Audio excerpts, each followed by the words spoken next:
Bom, então, primeiramente, uma boa noite para todos.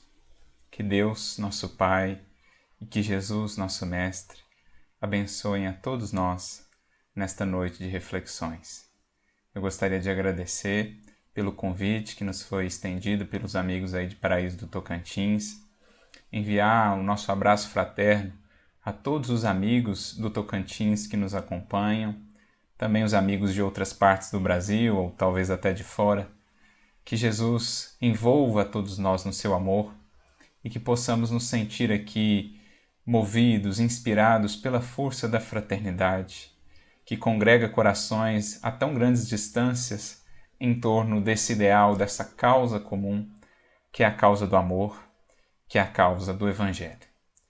E hoje, então, em nossa temática, nós vamos falar sobre um dos grandes tarefeiros dessa causa, um dos mais fiéis e dedicados cooperadores de Jesus na seara do Evangelho, cuja força, cuja grandeza nos inspira, nos enleva, passados quase que 2000 anos da sua estada entre nós e da sua tarefa, do cumprimento de sua missão, ainda segue, como o fez ao longo de todos esses séculos até aqui, ainda segue inspirando a tantos corações para que sigam também adiante na tarefa com Jesus, no trabalho de suas transformações, de sua renovação interior, no esforço, enfim, por avançarmos um pouco mais na senda que nos foi proposta pelo Evangelho, em busca daquele reino de Deus sobre o qual Jesus fala com tanta esperança,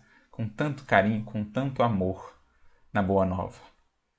A gente vai buscar então refletir sobre essa vida e mais propriamente sobre os elementos, os fatores que fizeram dessa uma vida tão inspiradora.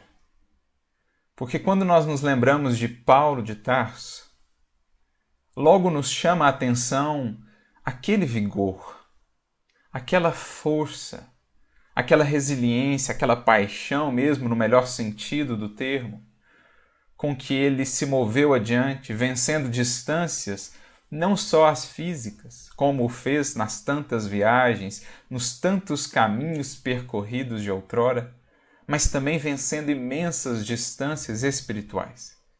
Como diz Emmanuel no livro Paulo Estevão, no prefácio e mesmo ao longo da obra, quando Paulo, em Damasco, percebe a mudança de rota que precisaria fazer, um abismo existia entre ele e o Cristo, entre ele e o que agora ele sabia precisava ser, um abismo espiritual. É essa palavra que Emmanuel usa. Mas ele soube transpor esse abismo. Naturalmente, movendo montanhas internamente pela força da fé. Ele mesmo chegará a dizer, em uma de suas epístolas, nós não caminhamos por visão, mas pela fé. Essa fé que em Paulo ganha tamanha força, tamanha eloquência nas suas palavras, mas também na sua própria vida. Então logo nos chama a atenção como alguém tinha tamanha força. O que está por trás disso? Quais eram esses elementos? Certamente vamos imaginando que tem a ver com o próprio Evangelho, tem a ver com a sua relação com Jesus, e de fato é. Mas como traduzir melhor isso em palavras? E é aí que Emmanuel vem então em nosso auxílio, com essa obra magistral, com essa obra-prima que é Paulo Estevão, ajudando-nos a penetrar no universo dessa alma, dessa vida tão dedicada que foi o apóstolo Paulo. Vamos falar, portanto, com o auxílio de Emmanuel, sobre 4 companheiros inseparáveis de Paulo, que o acompanharam até o fim de seus dias, até o último momento da sua missão, quando deixa o mundo pelo martírio, adentrando a realidade espiritual como um herói, como um vencedor, que havia vencido não no mundo, como outrora ele buscava, buscando cargos, influências, buscando divulgar, expandir a mensagem da lei a todo custo, dobrar o joelho de gregos e romanos. Não. chega lá não como este que venceu no mundo, mas como aquele que venceu o mundo em si mesmo.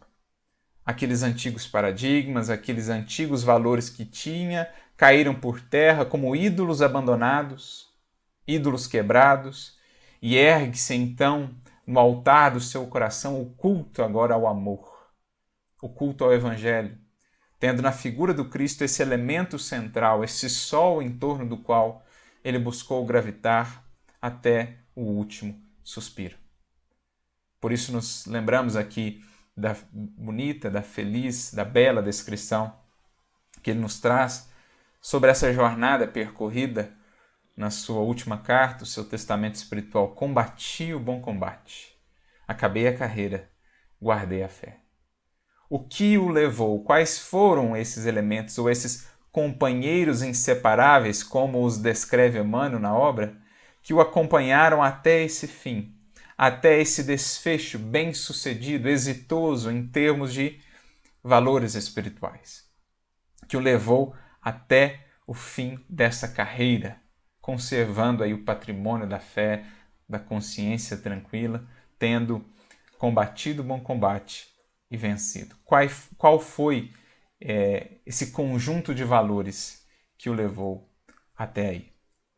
Então nós vamos à obra Paulo Estevam em busca dessas 4 palavrinhas que todos nós, creio espíritas, em algum momento já ouvimos falar delas. Já ouvimos essa composição, essas 4 palavras juntas, expressando todo um programa de serviço e de realização à luz do Evangelho, que Paulo soube bem aplicar, levou, como dissemos, até o fim dos seus dias aqui na Terra, levou esse programa consigo, orientou-se por ele, e certamente fica para nós, então, tanto pela sua vida, como por isso que Emmanuel nos trouxe, explicando-nos como esse programa surgiu, como esse conjunto de valores lhe foi apresentado, fica para nós esse legado, para que a gente possa também, em nossa jornada espiritual com Jesus, aplicar esse programa, aplicar esses elementos que nortearão então a nossa caminhada com Jesus. Ama, trabalha, espera e perdoa. É em torno dessas 4 breves, curtas palavrinhas que se desdobra para nós todo um quadro de reflexões espirituais, com um tremendo potencial de nos auxiliar a encontrar as respostas, as equações, as variáveis, as soluções que nos ajudarão então a compor uma vida mais feliz, uma vida mais útil na seara e no trabalho com Jesus. Essa é a nossa meta. Não simplesmente meditarmos sobre essa vida como quem a admira à distância, sem qualquer compromisso de aproximar-se, de esforçar-se para, tanto quanto possível, trazer esses valores para a nossa vida também. É passado o tempo, ou pelo menos deveria ser, em que ficávamos a cultuar as grandes personalidades da história do cristianismo ou do evangelho, sem qualquer movimento ou anseio íntimo de aplicar ou de caminhar pelos caminhos que eles caminharam. É preciso tomemos essa responsabilidade como a mais fundamental para a nossa jornada, percebendo que o convite que foi estendido a eles foi também a nós. Aliás, é o que Emmanuel diz logo ao prefácio da obra. Um dos objetivos dessa obra ter vindo ao mundo pelas mãos abençoadas de Chico Xavier é justamente lembrar aos cristãos daquele tempo em que a obra veio, do nosso tempo e dos tempos que virão, que todos somos chamados ao ministério. Cada um recebe o convite ao seu modo, mas o convite se estende a todos, porque na seara de Jesus há trabalho imenso para todos. Por ora ainda, a seara é grande, mas os ceifeiros são poucos, como dizia o Mestre no Evangelho. Mas aproxima-se o tempo em que mais e mais ceifeiros se juntarão nessa seara, diante da dimensão da tarefa também por realizar. Por isso, esse é o intuito do estudo como esse. Não simplesmente contemplar vidas e propostas como essa, como algo lá distante, no plano da utopia, no plano do sonho, no plano do ideal. É preciso realmente aproximarmos-nos de reflexões como essas, como quem chega de coração aberto, chega de coração disposto, animado a tomar isso para a vida e seguir também os passos que nos cabem. Para a gente entender melhor qual é esse programa, então, que essas 4 palavrinhas que Emmanuel define como companheiros inseparáveis de Paulo ao longo de sua vida, de sua missão, após a conversão e após esse momento culminante em que ele ouve essas orientações, esses companheiros inseparáveis, esse lema que ele adotou até o fim de seus dias, a gente precisa entender um pouco o contexto em que se deu esse encontro. Então, só para a gente se localizar aqui no tempo e no espaço, Paulo, à época ainda Saulo, havia deixado o deserto, o oásis de Dan, onde ficou ali por 3 anos, sob a orientação de Gamaliel, que o indica, né, essa proposta, para que ele pudesse acerenar o íntimo, para que pudesse consolidar melhor essas bases do Evangelho que se firmavam agora em si, para que ele pudesse meditar, refletir, se conhecer. Então, o desfecho, a história nós conhecemos, ele passa mais de 1000 anos ali no deserto, portanto, né, em torno de 3 anos, mais de 1000 dias, em torno de 3 anos, ele passa ali no deserto. Depois ele faz o movimento de retorno para Jerusalém.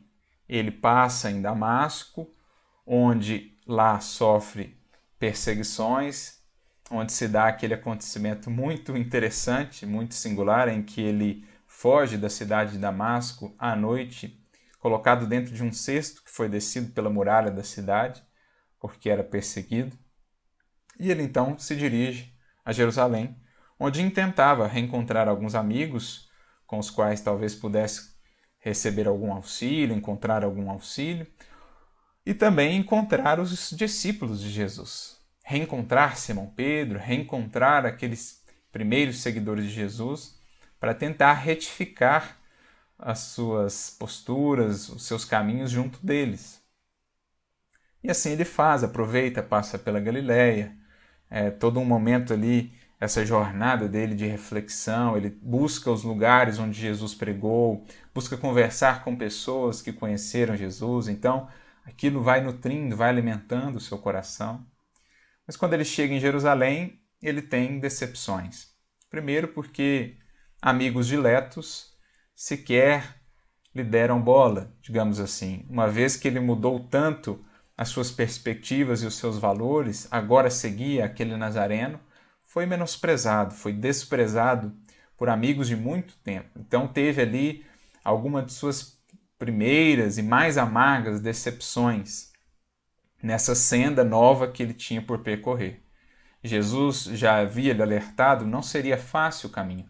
Seriam muitas as lutas, seriam muitas as incompreensões, até que pudesse realmente, digamos, desvencilhar-se do pretérito, pudesse esvaziar-se do que trazia de ilusões no vaso do coração, o vinagre das paixões, da vaidade, do orgulho que ainda trazia do pretérito, passaria por muitas desilusões até poder desafogar o seu coração e abri-lo realmente para uma vida nova.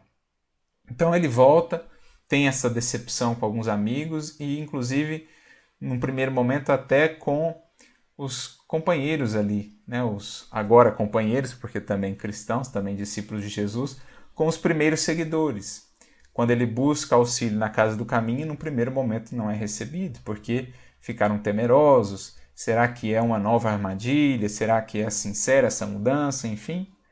Mas graças a um grande coração, que depois seria um grande amigo seu, graças a Barnabé, que intervém ali na reunião, em que foi decidido que então Saulo seria auxiliado, né? Barnabé seria enviado como emissário da Casa do Caminho para trazê-lo. Barnabé foi o que interviu ali nessa reunião, puxando a frente aí desse partido, desse lado, que queria dar uma chance para Saulo, né? Pedro toma também esse lado em apoio a Barnabé. Pedro, que era também esse grande coração, que foi um dos que melhor acolheu Saulo nesse retorno. E existiram aqueles outros que ficaram mais resistentes, Tiago e alguns outros ali. Mas, enfim, ele tem uma primeira tristeza ali, né? Uma primeira desilusão, quando não é acolhido de pronto, chega a chorar, mas depois ele é acolhido, passa alguns dias ali em Jerusalém, mas logo percebe que não havia clima na cidade para ficar ali. As perseguições seriam muito intensas, ele recebe inclusive uma orientação espiritual de que não era o momento ainda de ficar ali, ele era ainda muito conhecido e as pessoas, especialmente os adeptos da sua antiga tradição, da sua antiga visão, né, de mundo, da lei, do sinédrio, não compreenderiam de modo algum a sua tarefa e gerariam muitas complicações, inclusive para a comunidade cristã nascente ali. Então ele recebe também a orientação de Simão Pedro, que era o momento de buscar um outro lugar, por ora, talvez voltar à sua terra natal, para ali trabalhar ainda nesse trabalho mais silencioso de fortalecer internamente a semente do Evangelho, a plantinha crescente do Evangelho no seu coração. Então, atendendo à voz da experiência de Simão, também a orientação espiritual que recebeu, ele demanda a sua terra natal. Faz toda a jornada até Tarso, na região da Cilícia, e lá vai em busca da família, com a qual ainda não havia interagido desde a sua conversão. Até então, a sua família só havia ouvido rumores, boatos, não sabia do seu paradeiro, não sabia se a conversão era verdadeira. E ele então partia para esse encontro fundamental com o seu pai na Cilícia, na sua cidade natal de Tarso. E aí, amigos, nós temos talvez um dos momentos mais difíceis, mais desafiadores para Saulo. Ele que até ali já havia enfrentado, como dissemos, o desprezo de amigos, as perseguições, as agressões daqueles que de modo nenhum toleravam as ideias do Cristo, que julgavam contrárias à lei de Moisés, ao sinédrio, aos interesses de Israel. Ele já havia sofrido, portanto, com muitas dificuldades, incompreensões da parte de alguns e tal, mas ali ele enfrenta talvez uma das maiores provas que enfrenta ao longo de toda a sua vida. Ali, diante do Pai, ele ouve aquela recusa, ou aquela difícil escolha que o Pai lhe propõe. Ou ele, ou Jesus. Os dois não seria possível conciliar. Ficamos a imaginar o coração do apóstolo naquele momento. Um coração ainda em formação, ainda não havia iniciado propriamente a sua missão apostolar de divulgação, estava ainda trabalhando internamente para se consolidar para essa tarefa. Então a gente pode imaginar o baque dessa prova, porque poucas provas, desafios na experiência material são tão difíceis quanto aqueles que envolvem a família. Corações queridos, que não nos compreendem, que entram por descaminhos, que se perdem nos roteiros da vida. Poucas provas são tão dolorosas e difíceis como essas, as que envolvem esses corações mais próximos. E assim o foi para Saulo. O seu pai, e ele próprio, Emmanuel, descreve isso no livro, o seu pai, junto de Gamaliel, eram os seus maiores amigos até ali. E para ele seria muito difícil, então, tomar essa decisão. Mas ele não poderia abandonar ali a proposta que havia abraçado com Jesus. Óbvio, seguiria amando o pai, respeitando, reverenciando, mas se o pai impunha aquela triste condição, nem mesmo a possibilidade de uma convivência, então ele entenderia o seu pai, mas não poderia abandonar ao Cristo que o chamara para uma nova vida. Era preciso seguir ao Cristo e seguir amando, servindo seu pai, embora à distância, conforme desejo do próprio pai. Mas essa não é uma decisão fácil, não é uma decisão simples, e o coração de Paulo ficou profundamente marcado, ficou profundamente dolorido. Ele sai da casa de seu pai, então, para não mais voltar, recebe ainda alguns recursos que o pai lhe dá num último ato ali de amor, né, paterno, de carinho, de preocupação. O pai lhe dá alguns recursos, ele pensa até em recusar por conta do orgulho ferido, mas percebe que ali já existia uma lição e acolhe aquilo com gratidão pelo pai e segue caminhando meio que sem rumo, sem saber o que fazer agora da vida, porque havia buscado Tarso justamente para encontrar o apoio da família, para encontrar algum rumo, talvez ali, reconstruindo a sua vida, né, com uma nova profissão e tal, pudesse se restabelecer, se preparar melhor para então assumir a tarefa com Cristo de maneira mais direta, de maneira mais ostensiva, nas viagens, visitando as comunidades, voltando para Jerusalém, auxiliando na casa do caminho, enfim, seja como fosse. Ele intentava isso, esse suporte num primeiro momento, para depois poder seguir adiante. E agora que essa esperança fenecia, agora que aquilo com que ele contava se mostrava agora infrutífero, ele estava perdido, desalentado. Então diz-nos Emmanuel que ele sai caminhando pelas redondezas de Tarso e à beira-se ali do Monte Tauro, aquele conhecido monte, belo monte ali da região, aquela cadeia de montanhas, e está ali meio que perdido, abatido, cansado, desanimado, quando sente um cansaço ali envolver e busca abrigo em uma das várias cavernas que existiam ali abandonadas. Ali ele cai num estado então de sono, de sonolência, e é então que ele tem uma experiência espiritual que o marcaria para toda a vida. Que o marcaria para toda a vida. Porque ele vê ali simplesmente dois dos corações mais caros ao seu.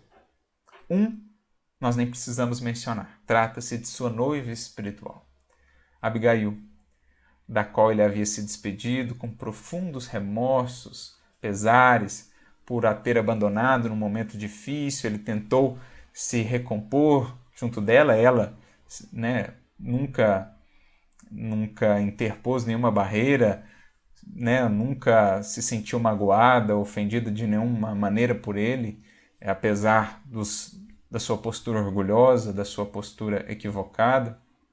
Ele tentou, então, reconstruir aquela união, mas quando se aproxima novamente dela, ela já está enferma, prestes a desencarnar, como sabemos, então ela parte deixando-o só no mundo, mas não só espiritualmente falando, porque estaria com ele ao longo de toda a tarefa. E é ali então que ele tem essa certeza, que ele pode ter essa certeza de que ela segue com ele, que para além dos sentidos físicos, a vida prosseguia, bem como os corações que amamos seguiam conosco. Essa foi uma experiência que o marcou profundamente, porque ali se ampliou o seu universo de entendimento e visão. Depois dessa experiência, ele olha para o céu e não vê mais simplesmente um vazio, né? Não vê mais simplesmente uma infinidade fria e sem vida. Ele passa dali por diante a perceber que tudo está repleto de vida e que, para além dos nossos sentidos, essa vida estua maravilhosamente, falando da grandeza da criação, lembrando aquela lição de Jesus: Deus é Deus de vivos e não de mortos, porque para ele todos vivem. A vida é dádiva divina que nunca mais nos será tirada. Então ele percebe isso, reencontra esse coração querido que é Abigail. E um outro coração, para o qual ele passaria a ter uma verdadeira reverência, depois dos acontecimentos tristes que todos sabemos. O coração de Estevão. Estevão, irmão de Abigail, aparece-lhe também. Esse amigo agora, que vem lhe afirmar a sua amizade, o seu perdão, o seu auxílio do mundo espiritual para a sua tarefa com Jesus.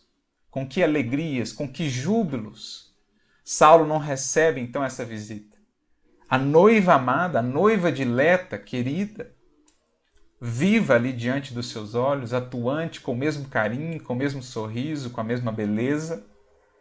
E também aquele que outrora fora sua vítima, mas ao qual agora ele reverenciava como um exemplo, como uma inspiração para a sua jornada de redenção.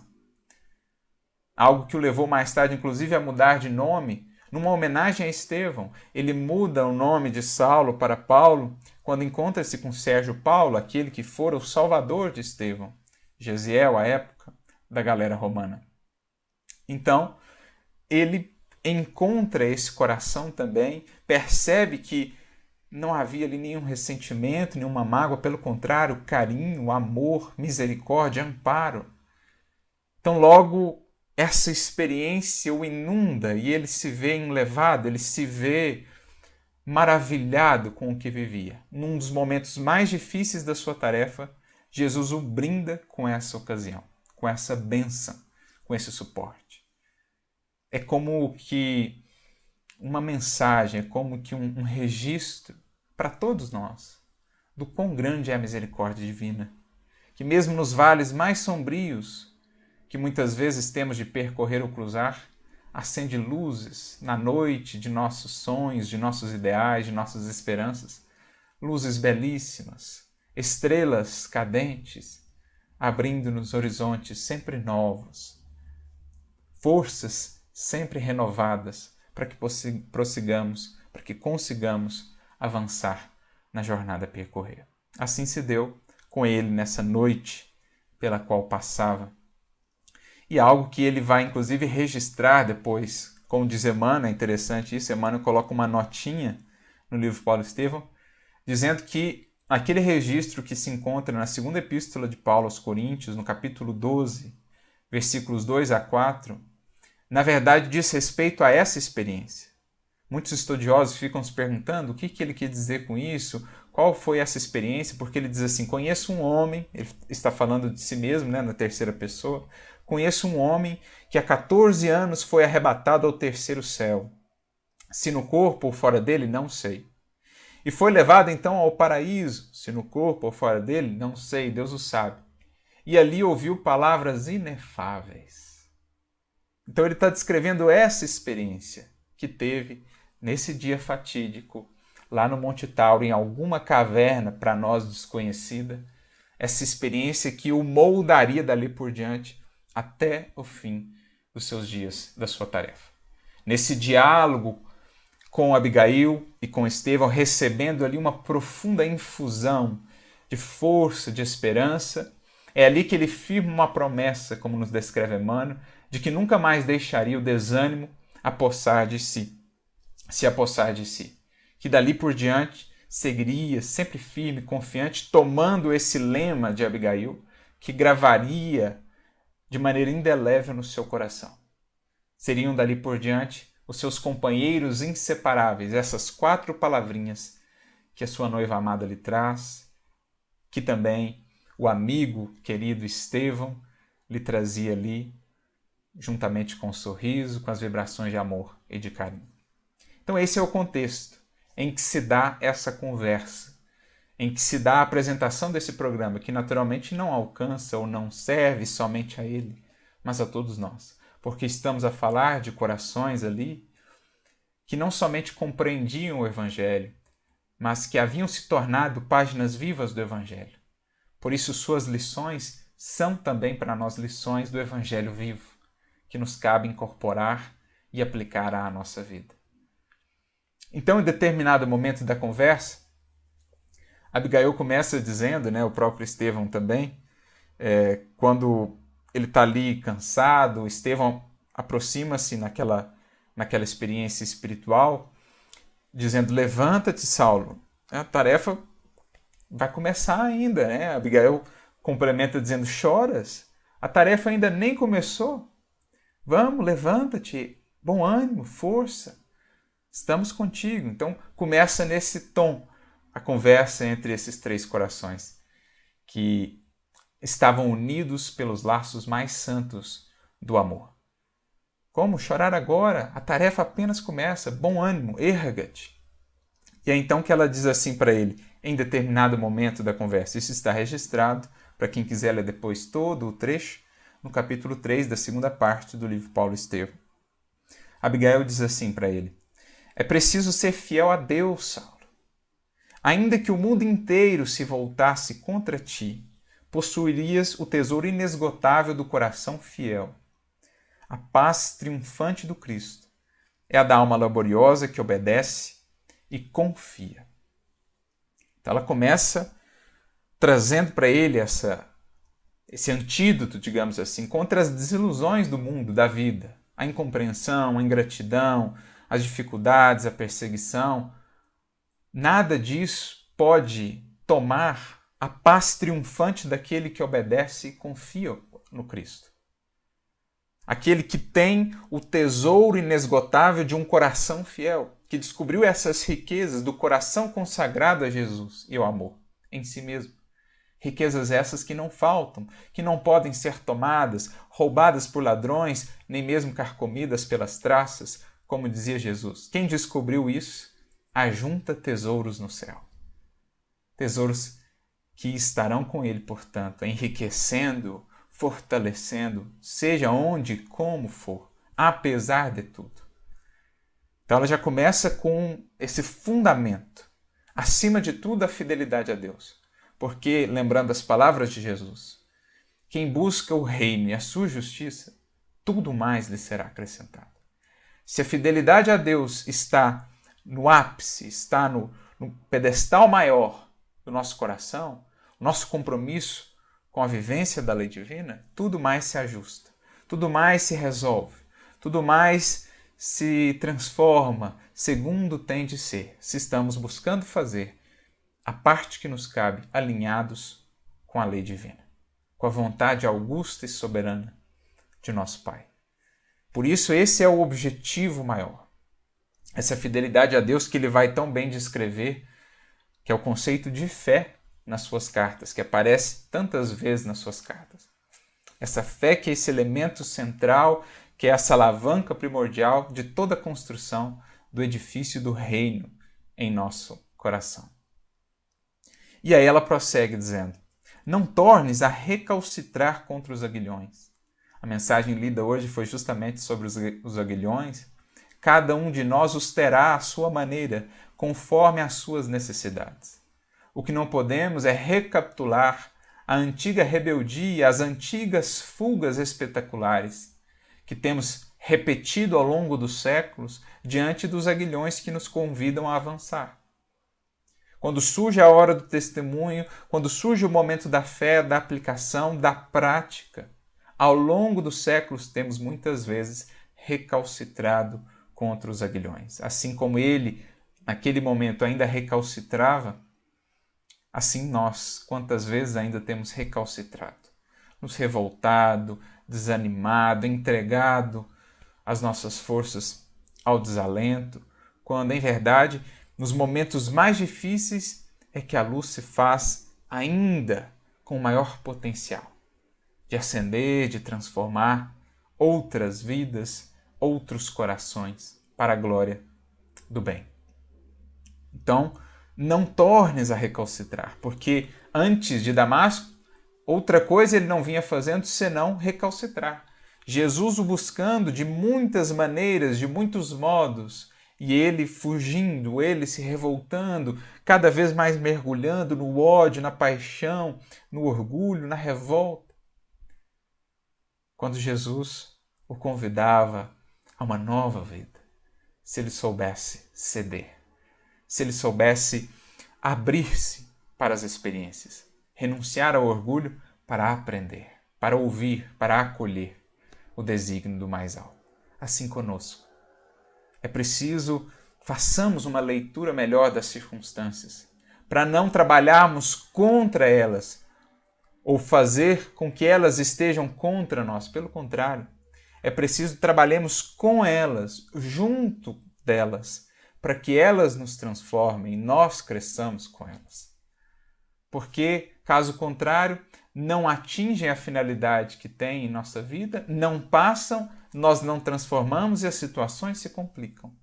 Mas se eu me abro com humildade, colocando-me na posição de um aprendiz, eis que a vida me ensina, eis que a vida me conduz na medida em que proponho ou me proponho a me conduzir com ela, aprendendo com ela.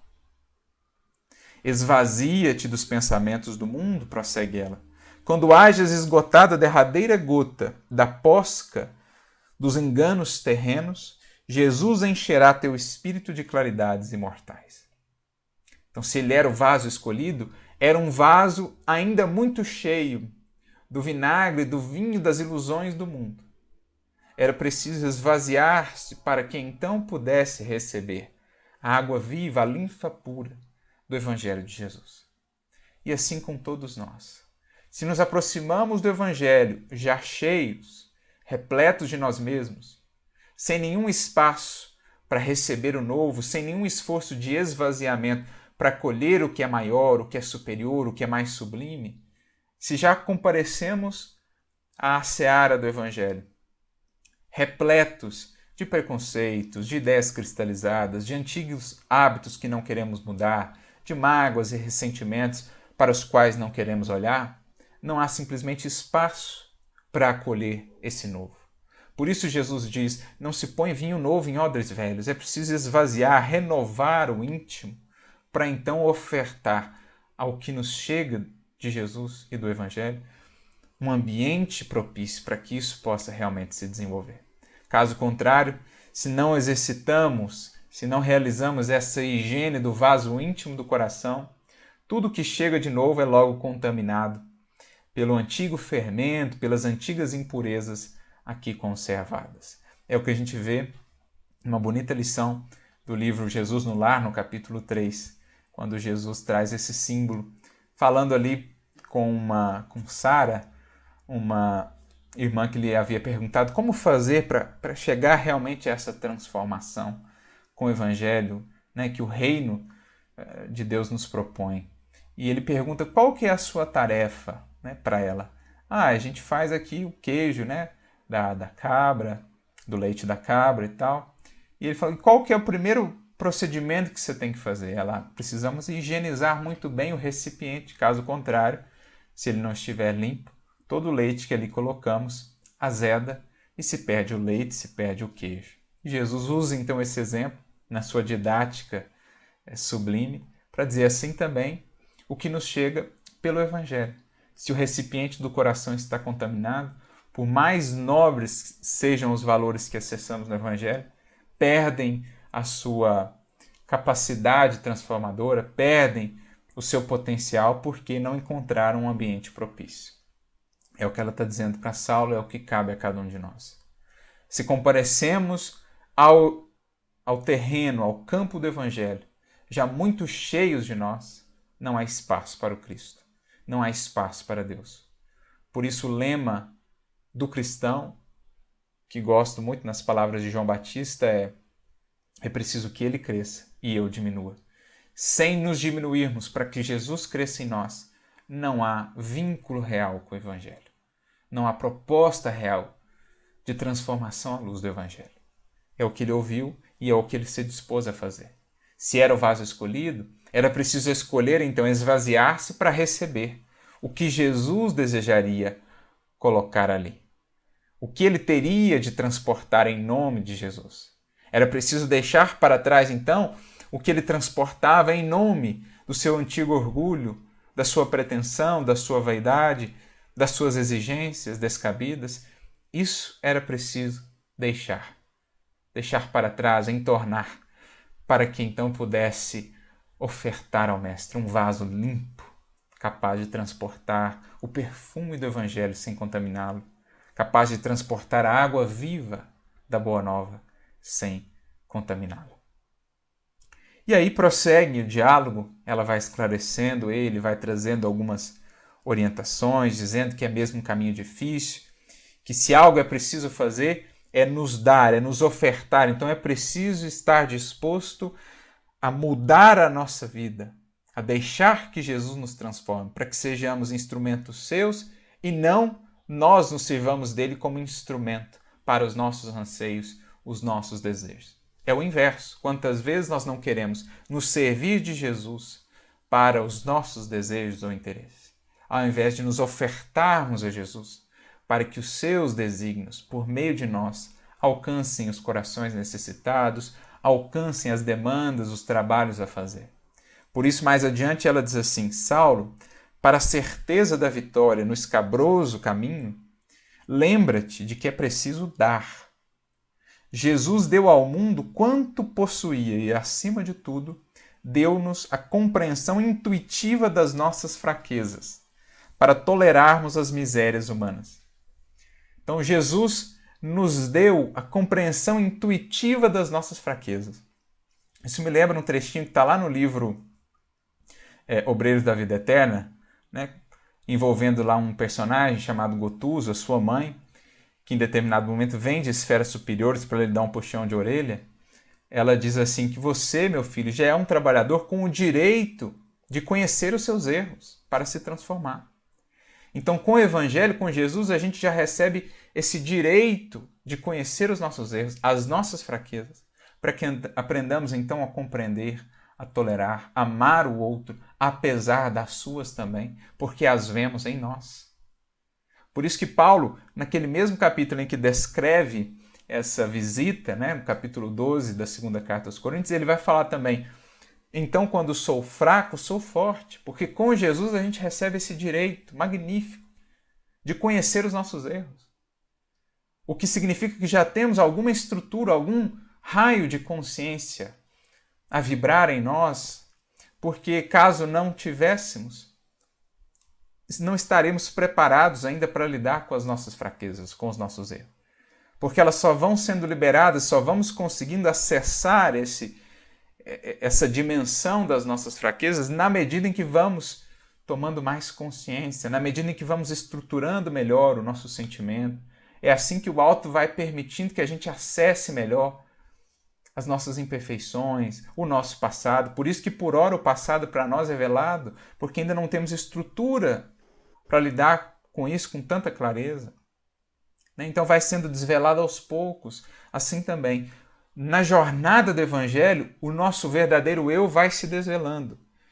E desde que exista disposição à mudança, a incorporar esses novos valores, a dar-nos, a ofertar-nos como um todo, a vida integral, não só uma parte, não só um compromisso parcial de um dia da semana, não. Ou se é cristão, ou se segue o Evangelho no todo da vida, ou ainda não há compromisso real.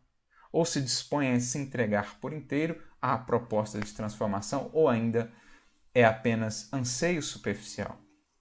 É o que está sendo dito. Por isso, a única certeza, ou para ter certeza da vitória, diz ela a Saulo, entrega-te.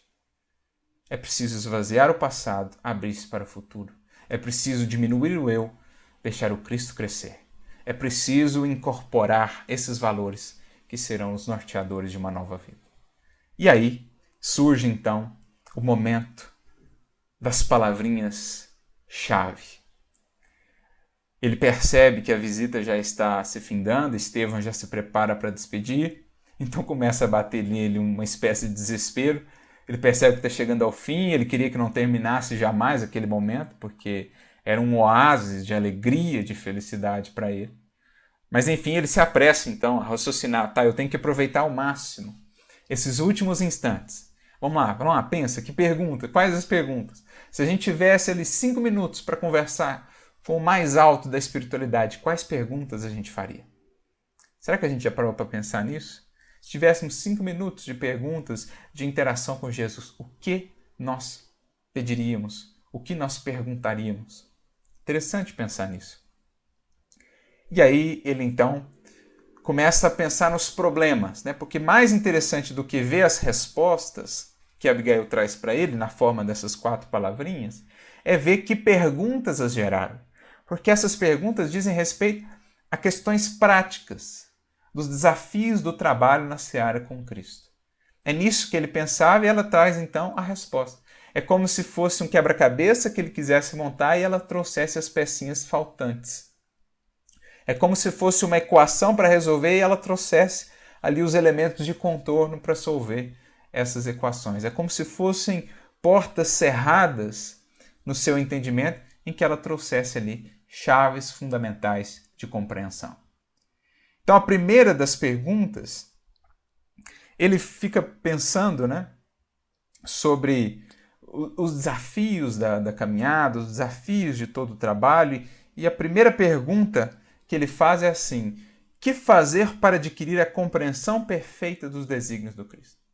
Já que ele estava meio perdido, sem saber para onde ir, sem saber o que fazer, né, depois daquelas decepções, enfim, havia passado pelo deserto, agora não sabia para onde iria, a casa do caminho por hora ele não poderia estar lá, enfim. Como saber para onde Jesus quer que eu vá? Porque ele me disse isso em Damasco. né? Eu te mostrarei lá, te será dito o que te convém fazer. Então ele pergunta, como? Então, primeiro elemento, a relação do discípulo com o mestre. Do coração que opera no mundo com o coração que orienta dos planos superiores. Como estabelecer isso? E a resposta dela é simples. Ama. Como a dizer que só no clima do amor é que a gente acessa a faixa do Cristo. Só no clima do amor, na vivência do amor, é que nós adquirimos a perfeita sintonia, a necessária acuidade para captar a inspiração do Mestre. Como naquela parábola do bom samaritano, o único que sentiu-se movido de íntima compaixão foi aquele que já trazia os valores do bem, do auxílio e da fraternidade em si mesmo, e por isso sentiu a inspiração do Pai para ajudar o homem caído. Enquanto que os outros, de coração enregelado, de coração ainda enrijecido, não conseguiam vibrar nas sutilezas do amor, não conseguiam captar essa faixa, essa sintonia fina, essa alta frequência do amor. Só o amor, então, nos dá essa acuidade espiritual, nos dá essa audição espiritual para ouvirmos a voz do bom pastor. Longe do amor, estaremos como que cegos, estaremos como que viajores sem bússola no mundo, porque só o magnetismo do amor aponta-nos o coração realmente para o Criador, que é a meta, o destino de todos nós. Longe disso, a bússola do nosso coração se perde em inúmeras ilusões que passamos a perseguir. Então esse é o primeiro elemento, a conexão fundamental do discípulo com o mestre. Porque se a proposta é servi-lo aqui, é nos ofertar a ele, é preciso que nos integremos a ele, que comunguemos com ele, para que a nossa ação reflita menos nós, o eu vicioso, as imperfeições e as paixões, e reflita mais ele, o Cristo divino, a nascer e se desenvolver também em nós. Essa é a primeira pergunta. E depois ele pensa em como era difícil, então, a aplicação às últimas consequências desse amor. Jesus orientava, por exemplo, a amar até os inimigos. Como chegar a tanto? Como desenvolver tanto essa força da vida, esse amor, para testemunhar essa dedicação, esse entendimento para com os outros, mesmo para aqueles que se mostrassem os mais desafiadores, a convivência mais difícil? Como fazê-lo? E aí ele faz a segunda pergunta. Como fazer para que a alma alcançasse tão elevada expressão de esforço com Jesus Cristo? Segunda resposta, sucinta. Trabalha. Porque é o trabalho que movimenta o progresso, que movimenta a vida, tanto no campo do intelecto, do desenvolvimento científico, tecnológico que vemos no mundo. A história da sociedade é a história do trabalho. É o homem trabalhando por superar as intempéries, os desafios, as lutas, as vicissitudes da vida na matéria. É esse trabalho multissecular, milenar, que levou ao aperfeiçoamento da inteligência, do raciocínio humano, e que também aos poucos vai levando ao progresso moral, ao progresso do sentimento. É na convivência com aqueles que não compreendem, com aqueles que ofendem, com aqueles que são ingratos, com aqueles que nos impõem dificuldades. É nesse trabalho do coração, em que as fibras do coração são chamadas a se movimentar, que o coração vai se sensibilizando cada vez mais, em que vamos superando o peso da matéria, a influência da matéria. Eu me lembro da questão 912 do Livro dos Espíritos, quando Kardec pergunta qual a melhor maneira de superar, então, o predomínio da matéria em nós, que acarreta, então, o egoísmo, o orgulho, as paixões. Como? E eles respondem, praticando a abnegação, ou seja, servindo. Trabalhar aqui significa servir. Lembrando Emmanuel no capítulo 7 do Pensamento e Vida, há trabalho-ação que transforma o meio, mas há trabalho e serviço que transforma o trabalhador. É desse trabalho que aqui se fala.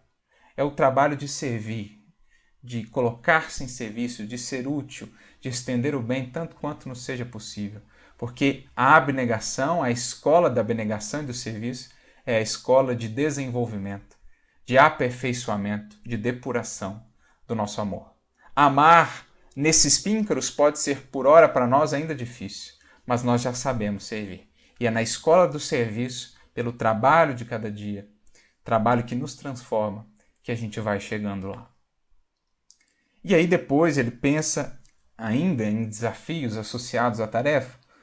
Ele pensa nas dificuldades, né, nas desilusões que enfrentou, nas perplexidades, esperava alguma coisa que não se deu, sonhava com uma outra coisa ali que acabava não se concretizando como esperado. Enfim, como lidar muitas vezes com esse desânimo, com essas perplexidades que surgem diante de acontecimentos não esperados ou de desilusões que nos visitam.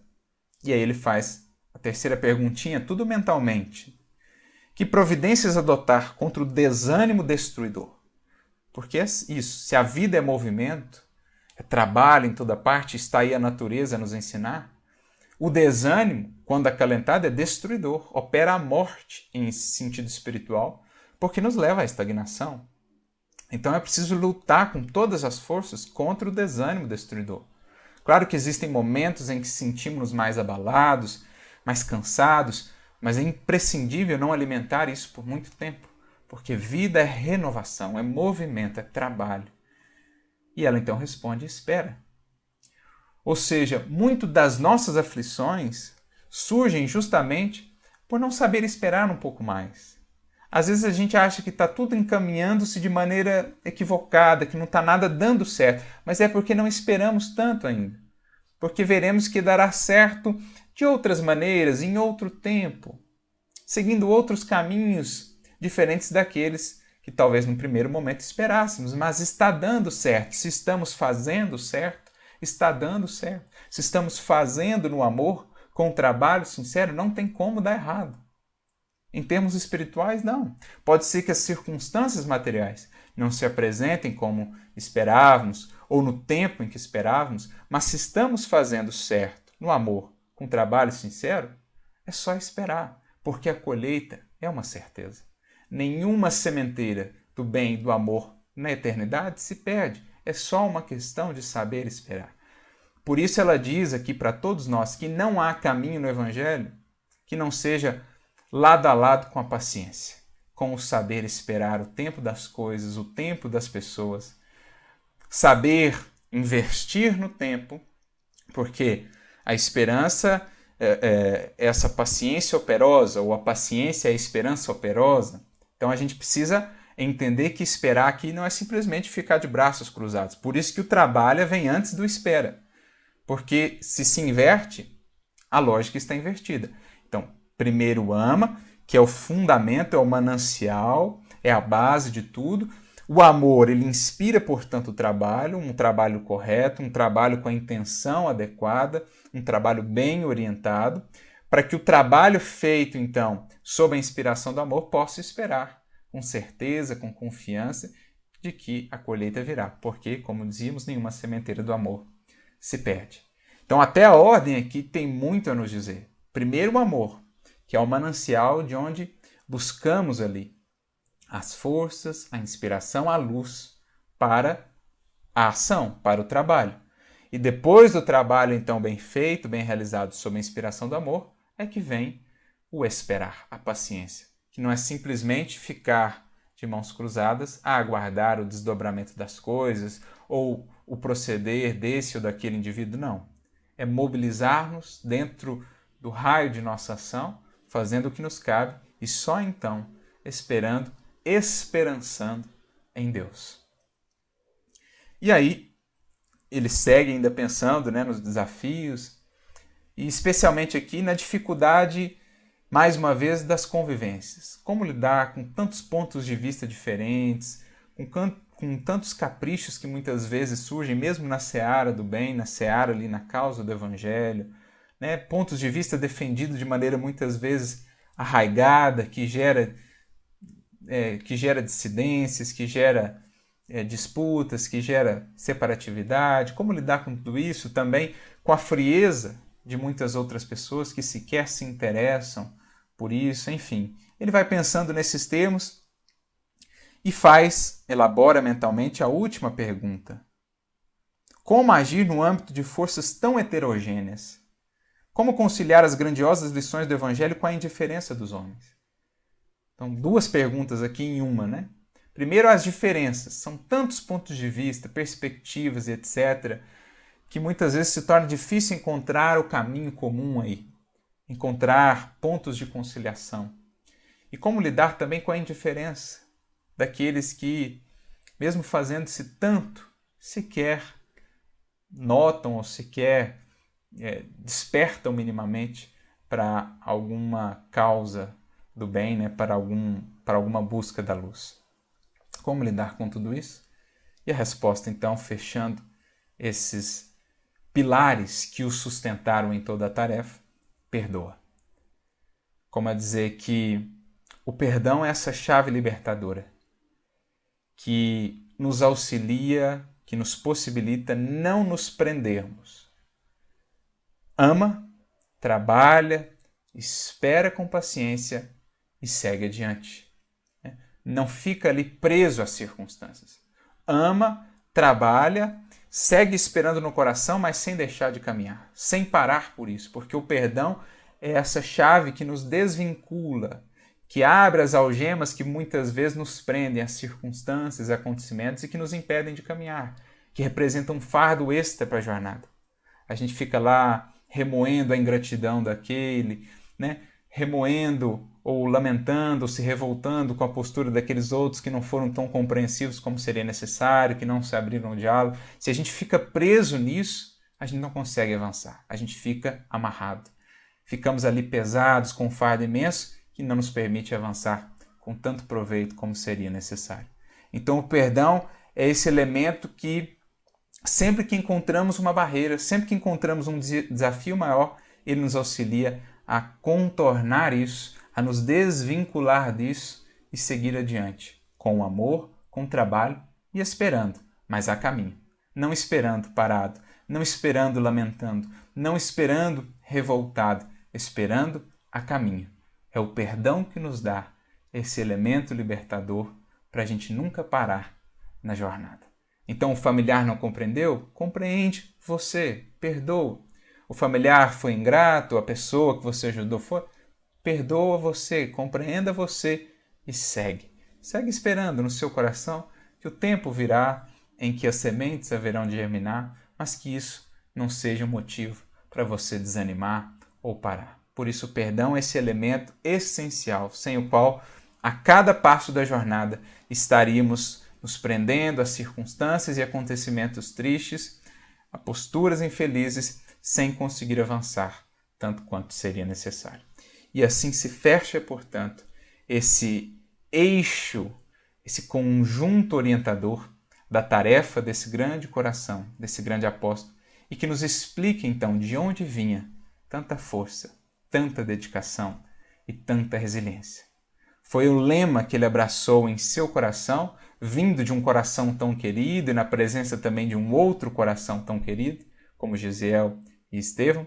Foi esse lema que ele abraçou, que gravou em seu coração de maneira indelével e que foi, dali por diante, toda a sua força, todo o seu sustentáculo para a caminhada.